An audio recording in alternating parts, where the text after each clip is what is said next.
எதற்கு இந்த இரத்த பாதை? உலகிலே அநேக பாதைகள் உண்டு. ஒவ்வொரு பாதையும் ஏதாவது ஒரு இலக்கை நோக்கி பயணிக்க செய்கின்றன.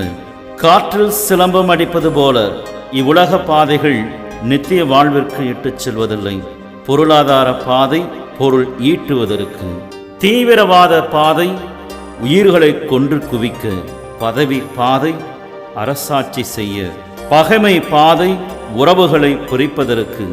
ஆனால் இந்த இரத்த பாதை மட்டும்தான் வாழ்வின் பாதை, மீட்பின் பாதை, அன்பின் பாதை, உறவின் பாதை என பல பாதைகளை உள்ளடக்கிய இரட்சகர் இயேசுவின் மோட்ச பாதை.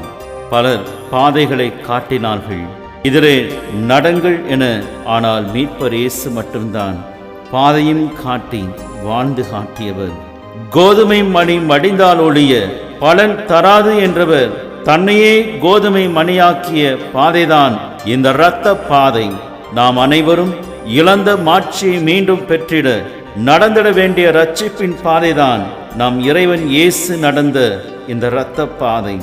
வாருங்கள், பின்தொடர்வோம் நம் சிலுவையுடன்.